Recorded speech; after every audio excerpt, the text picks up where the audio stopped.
Kung dili ka gusto mag-antos ini katigulang nimo, buhatan ning upat ka butang sa dili pa mahimong ulahi ang tanan. Dili sakit pamation ang katigulangon tungod sa katuigan. Sakit lang kini kung wala nimo buhata ang mga butang nga naa pa untay panahon. Sakit kung nabuhi ka para sa uban pero imong gikalimtan imong kaugalingon. Sakit kung nagkinahanglan kag suporta pero walay miduol nimo bisag usa.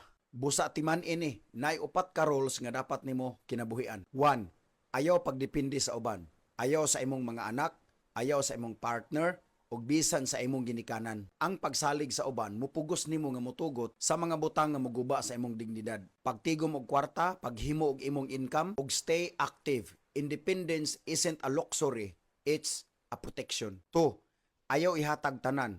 Ayaw imong panahon, ayaw imong kusog, ayaw ang imong maing panglawas. Tabang sa uban pero ayaw kawala tungod nila. Ang mga tawo mo biya, ang kinabuhi mausab. Kung pahubsan nimo imong kaugalingon, walay mutubil ana. 3. Isalikway ang mga kabug-aton nga walay pulos. Buhii ang mga konsensya sa sala, kasuko og mga samad kaniadto. Daghang nagkatigulang nga puno sa kapait ang ilang kinabuhi. Dili tungod sa ilang edad apan tungod sa ilang gipasaan. Pasaylo o lakaw palayo apan hunong sa pagkabilanggo sa kagahapon. 4. Pilia og maayo kung kinsa imong himuong suod. Ipalayo ang imong kaugalingon sa mga tawo nga kusog mang criticize, makapaubos sa imong bili og bisan sa mga tawo nga kusog mang gamit sa imo. Ang katigulangon dili sakit pamation tungod kay nag-inusara ka. Sakit lang kini kung naa ka sa sayop nga mga tawo. Sa katapusan mo ingon ko, proteksyon ni imong kwarta, proteksyon ni imong kusog, proteksyon ni imong kalinaw o proteksyon ni kung kinsa ang imong ipasulod sa imong kinabuhi. Ang tigulang nga edad dili mo silot nimo. Resulta lang kini kung giunsa nimo pagkinabuhi kaniadto. Og pinaagi ni ini, ulahin na kaayo nga usbon pa og sulat ang istorya sa imong kinabuhi. Karon ang saktong panahon kapag laom.